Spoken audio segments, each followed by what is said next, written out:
तो next disease है वो है मम्प्स।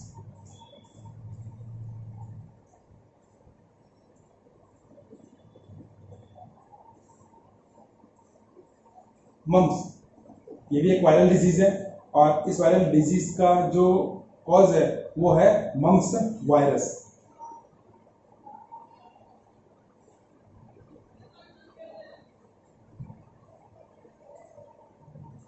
कॉज है मम्प्स वायरस।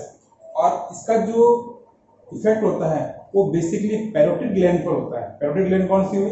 जो अपने ईयर के डाउन के अंदर जो अपनी सलाइवरी ग्लैंड है वो पार्ट से इफेक्टेड होता है और इसके थ्रू आउट ये वाला पार्ट पूरा का पूरा पेनिक होता है। तो शुरू करते हैं। वायरल डिजीज है, इस डिजीज को एक और नाम दे रखा है वो है epidemic पैरोटिटिस। Epidemic पैरोटिटिस।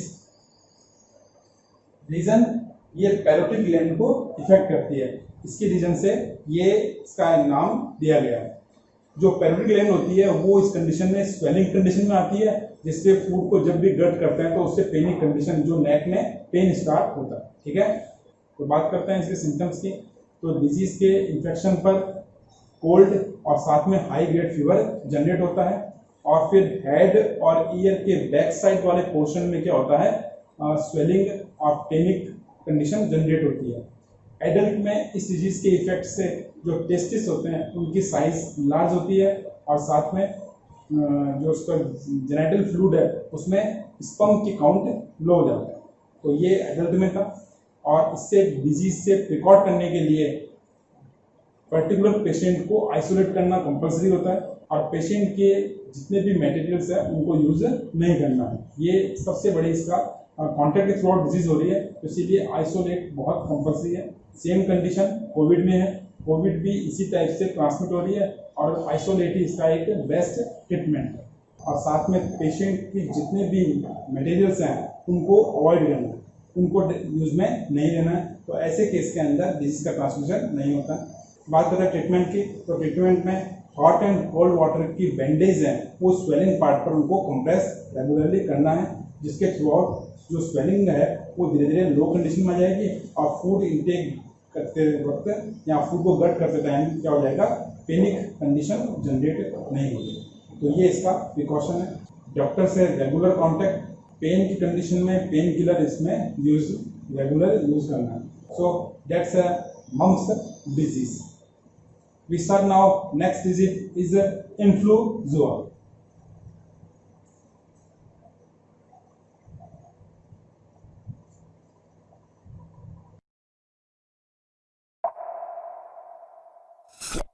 Mumps is a disease caused by the mumps virus, which is a member of the Paramyxoviridae family. This is actually a large family of viruses, which also includes the measles virus and the parainfluenza viruses. And all of these tend to affect children the most. Mumps only affects humans and is spread by tiny respiratory droplets that are small enough to be carried short distances in the air. So mumps virus is extremely contagious, and anyone near a person with mumps is at risk for getting the disease as well.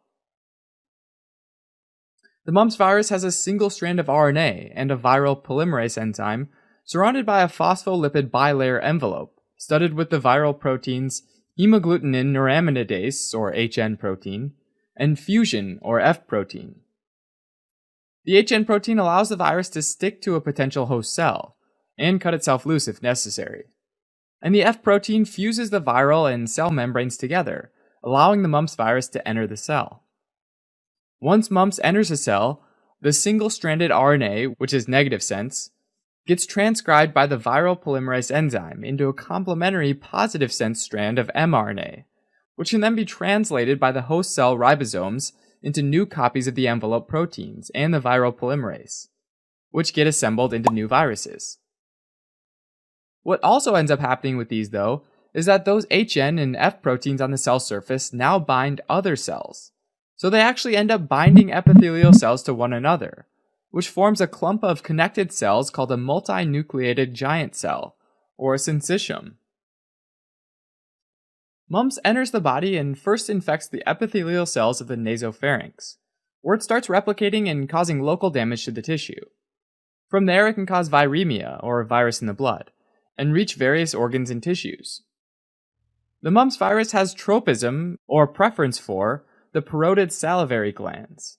And the most classic finding in mumps is swelling of those parotid salivary glands, either on one side or on both sides, sometimes with an associated earache. The swollen parotid gland lifts the earlobe up and out and obscures the angle of the jaw, and can sometimes cause trismus, which is spasm of the muscles of mastication or chewing. Mumps also has an affinity for the central nervous system, and can cause meningitis, which is an infection of the lining of the brain, as well as encephalitis, infection of the brain tissue itself. These infections can cause symptoms ranging from those that feel like the common cold, like headache and neck stiffness, as well as more severe symptoms like difficulty with balance and hearing loss. But in general, the infection is self-limited and symptoms go away as the body recovers. In boys, usually in adolescents and young men, mumps can infect the testicles and epididymis, and cause orchitis and epididymitis, respectively, most often just on one side. This can end up causing testicular atrophy in some men, as well as a decrease in sperm count and sperm motility. But rarely does this cause infertility. Less commonly, mumps can infect the kidneys and cause glomerulonephritis, which eventually leads to hematuria and proteinuria, blood and protein in the urine. It can also affect the joints, causing arthritis, usually in the large joints like the hips, the knees, the ankles, and the shoulders. And it can affect the heart, causing myocarditis, as well as the pancreas, causing pancreatitis.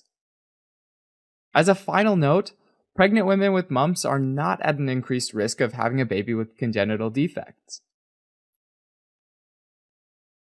Alright, like a lot of other viruses, diagnosis is done by looking at antibody titers, though for treatment there aren't any effective antivirals for mumps. For prevention, individuals with mumps, particularly young children, are usually kept isolated for 5 days after the onset of symptoms to prevent it from spreading. Best of all for prevention, though, is the mumps vaccine, which is about 90% effective at preventing the disease in the first place. The vaccine is a live attenuated vaccine, which means that it's a weakened mumps virus which is not infectious, but still stimulates the immune system to generate a strong response to prevent a future infection from the actual wild-type mumps virus. Mumps vaccine has reduced the occurrence of mumps dramatically, with outbreaks happening most often in areas where children aren't vaccinated. Alright, as a quick review, mumps is very contagious and spreads through the air by respiratory droplets, and most classically infects the salivary parotid glands, causing them to become swollen, but can also cause meningitis, encephalitis, orchitis, and epididymitis. Luckily, there's a mumps vaccine that's safe and effective in preventing nearly 90% of cases.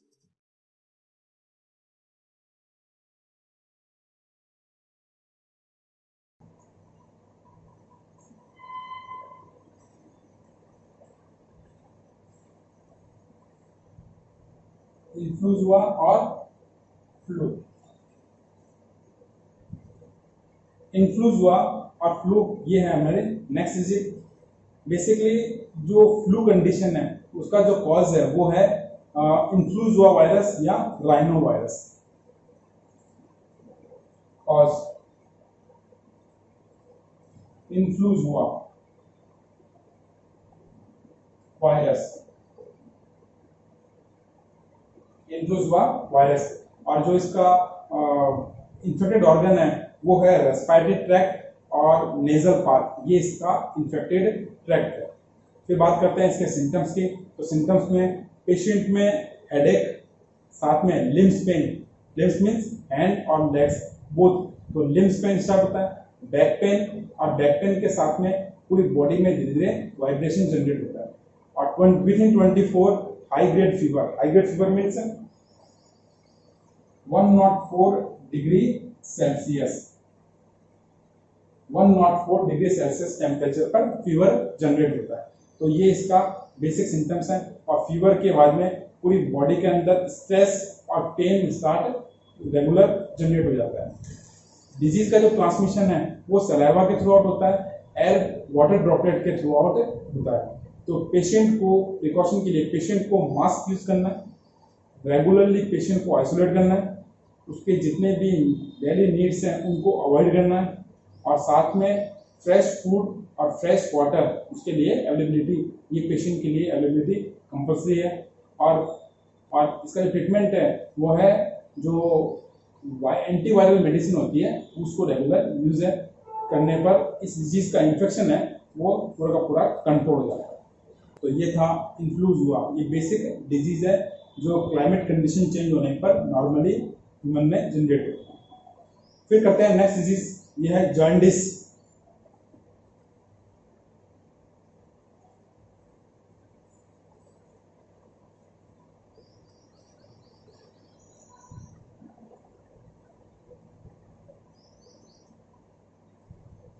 Jaundice ये हमारी next disease है। इस disease का जो reason है वो भी virus है। जॉन्डिस का जो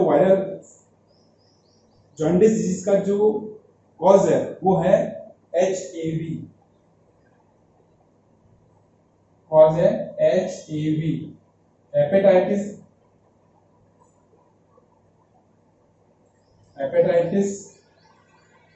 ए वायरस,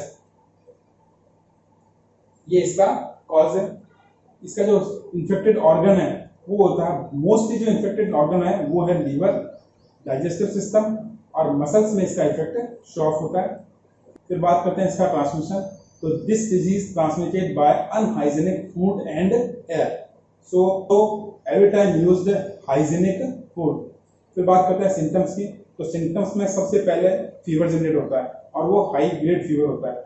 फिर उसकी हेपेटाइटिस रेट क्या होती है, उसकी लो होती है, और जो पेशेंट है वो धीरे धीरे अनकॉन्शियस हो जाता है। उसके बाद में वॉमिटिंग के साथ में हेडेक के साथ में धीरे धीरे वीकनेस शो ऑफ होती है, और लीवर में स्वेलिंग जनरेट होती है। After some time nails, eyes and urine colour is yellow. So it's a basic symptom of jaundice. और ट्रीटमेंट के लिए इसका तो बात करते हैं इसके प्रिकॉशन की। तो प्रिकॉशन में हाइजीनिक फूड और हाइजीनिक वाटर को ही यूज करना है। हमेशा वाटर को बॉईल करके ही उसको यूज करना है। फूड हमेशा फ्रेश, हमेशा फूड को क्या करना है, उसको कवर्ड करके कंडीशन में उसको रखना है, क्योंकि हाउस फ्लाइज होती है वो इस डिजीज को ट्रांसमिट के लिए रेस्पॉन्सिबल भी होती है। फिर बात करते हैं इसके ट्रीटमेंट की। तो ट्रीटमेंट के लिए रेस्ट कंपल्सरी है, और साथ में ऑयल फ्री या फैट फ्री फूड को पेशेंट को यूज करवाना है। उसको कार्बोहाइड्रेट फूड की क्वांटिटी उसमें हाई रखनी है, बट फैट की क्वांटिटी लो या नेगलेक्ट करनी है। तो ये था इसका प्रिकॉशन और ट्रीटमेंट। तो यहाँ पर हमने आज मम्प्स, इन्फ्लूएंजा और जॉन्डिस डिजीज को कंप्लीट किया है। अब शुरू करेंगे नेक्स्ट क्लास में।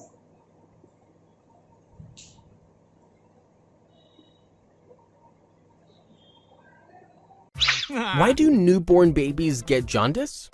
I don't know. Huh? Each red blood cell in our blood lives for about 120 days. Once it gets old, it is broken down into smaller components. One of them is bilirubin. Bilirubin is a yellowish waste compound. Hence, our liver removes the bilirubin from our blood, which is then excreted by the body through intestines. However, if bilirubin is not removed, its level in the blood starts to rise and excess bilirubin begins to get deposited in the body tissues. As a result, the skin and white areas of eyes appear yellow, thus causing jaundice. Now, a newborn baby's liver is still developing. Thus, it cannot efficiently remove bilirubin from blood, thus causing it jaundice. Usually, jaundice is normal in babies and will disappear in some days as the baby grows. However, if it doesn't disappear, we should immediately consult a doctor.